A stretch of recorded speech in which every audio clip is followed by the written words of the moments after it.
Are we ready? We are ready. I'm going to tell a couple of jokes to start with. There you go. I have never heard so many jokes about people who are toothless as I have since I think I've become more sensitized to it. But on television, every day there's another one, you know. Like, particularly, I like it when they talk about West Virginia, because that's the double whammy. You know, how, like, there is not a full set of teeth in the entire state of West Virginia, things like that. That makes me feel really good. Well, you fit right in then, huh? Yeah. Just go home. Okay. Ready? Are we going? I'm Lynn Strickling. I'm making this video in hopes that I can raise enough money to get my teeth fixed, basically. I'm 67 years old. A while ago, we were in a car accident, which was pretty serious, and I sustained a head injury and a lot of facial injuries. Bones in my face were crushed, and the nerves and blood supply to my teeth was damaged.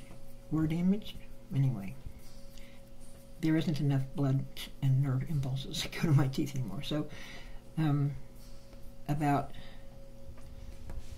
maybe 5 years ago, they just started to break off, and a little over a year, basically all of them were gone. They had broken off down to the gum. None of them had come out like by the roots, but they were just all broken, and because of that, they were all infected. At that point, I started looking for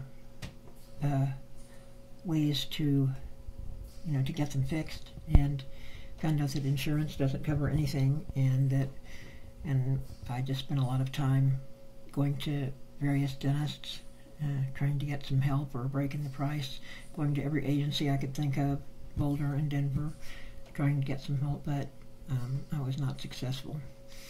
The other thing is that a couple of years before this happened, we had lost our home to foreclosure, and my husband had bailed on the family and has not been heard from since, so I really had no resources to tap into to raise the money to do this. What needs to be done is that all these broken teeth need to be removed, and that's going to be quite a process because they've been in there for so long, and some of them are infected, some of them aren't, but it's going to be an elaborate process to get all the roots and the pieces that are still left out and to clear up the infection. And then after that, they can do this procedure, which I want, which is the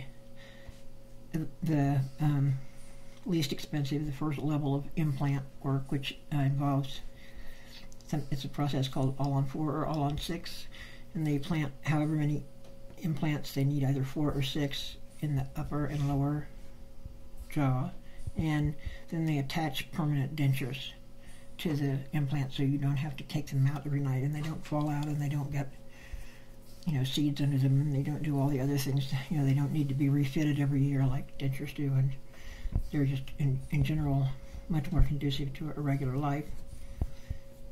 Also, I'm going to be trying to work and go back to school in a culture which pretty much emphasizes youth, so I would like every chance I can get.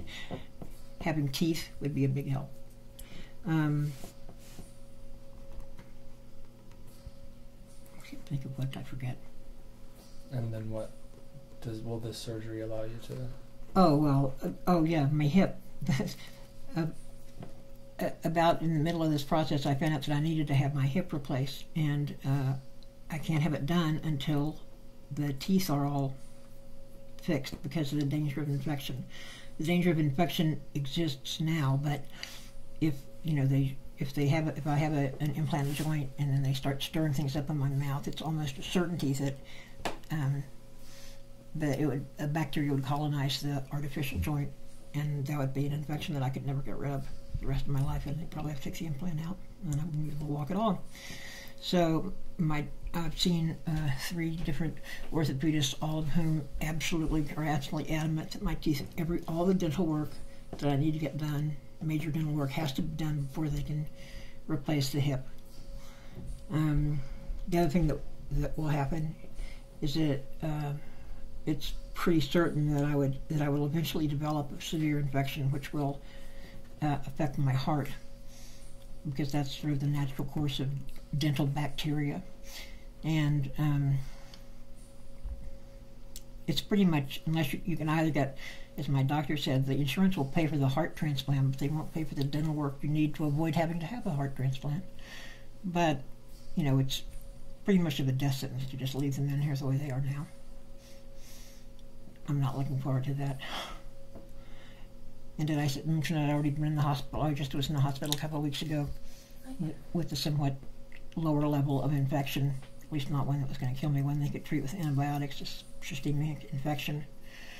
Kind of a precursor of what's going to happen if I don't do anything at all about what's left of my teeth. I thank you all for taking the time to listen to this and to read the story, and I'm really thankful for anything that you do to help me. I really appreciate it. Thank you.